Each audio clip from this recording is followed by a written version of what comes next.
Hi there. Okay, I'll say the name once, Slutty Brownies.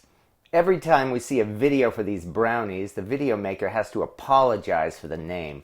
But even though I don't have a problem with using the name shit on a shingle, I can't agree with the name of these brownies because it's just too sexist. But these brownies are going to be stuck with this name because they are just so amazing they're worth making. We've got a layer of chocolate chip cookie dough and a layer of Oreo cookies combined with a layer of brownies. One bite of these brownies is certain to get you addicted, and that's why we're making them now, even though I don't like the name. It's still worth the time to make these, especially from scratch. We start by heating the oven to 350 degrees. Then we begin the first layer of chocolate chip cookie dough. I'm quite proud of this recipe, and I find it works even better by chopping up milk chocolate and mixing it into the dough. So here we're destroying some leftover Christmas chocolate reindeer.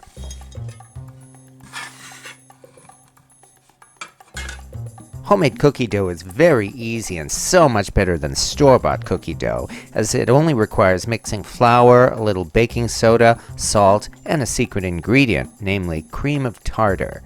This is something that should be used more often in baking, but usually it isn't. We whisk the dry ingredients together, then prepare the wet ingredients. This means we cream together softened butter with a lot of brown sugar and white sugar. Then add 1 egg and some vanilla extract. You don't even need to use a mixer to do this, and here we're doing it by hand. Then we add the wet ingredients to the dry ingredients and mix them together. When it gets to the point where we can't seem to mix it anymore, that's when we get our hands dirty and start kneading it by hand. This is cookie dough, not cake batter, and we want the end result to be heavy and thick. That's when we mix in the chopped up chocolate to really kick this up a notch. And now we add even more chocolate, namely mini chocolate chips.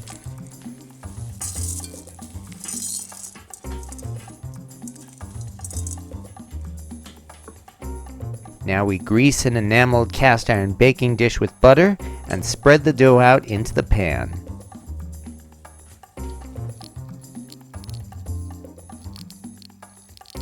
And the first layer is done, and now we move on to the second layer, Oreo cookies. Yes, it's possible to make homemade Oreo cookies, but this is one case where homemade really can't top the cookies we get at the store. So we lay down a layer of Oreos and finally cut a few cookies in half to fit into the last row.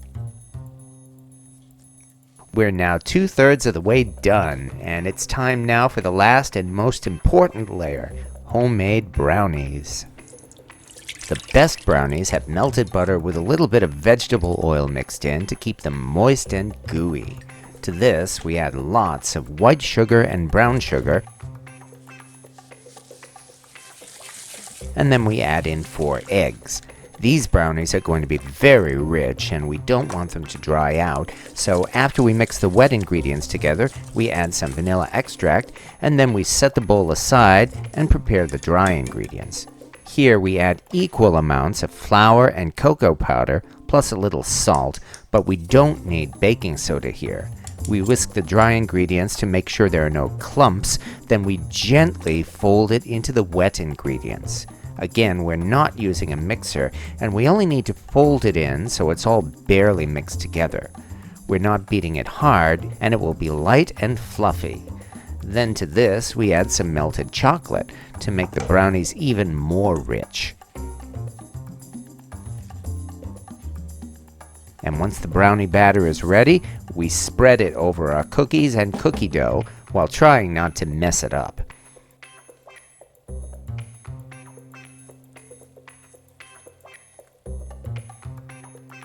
And our brownies are ready to go into the oven for only 30 minutes.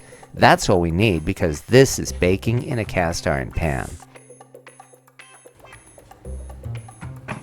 From here, we let it cool for at least an hour, and then we have some truly decadent brownies. If your guests are only expecting brownies, you can surprise them with this, and even top it off with vanilla ice cream. These brownies are truly what you can call death by chocolate.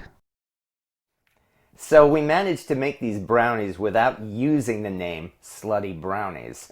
They're so wonderful, they're not going to be forgotten, but the only way we can get rid of that name is to rename them and somehow make the name popular enough that people will remember it. So why not start here? As far as I'm concerned, these brownies are sinfully delicious, and so maybe we should call them the Devil's Brownies. It's still politically incorrect, but at least it's not quite as offensive. If you can come up with a better name, please do so.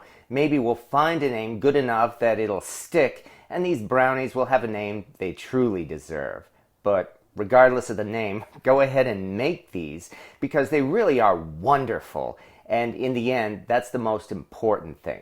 These are some awesome brownies, and I hope you enjoy them. Thank you for watching.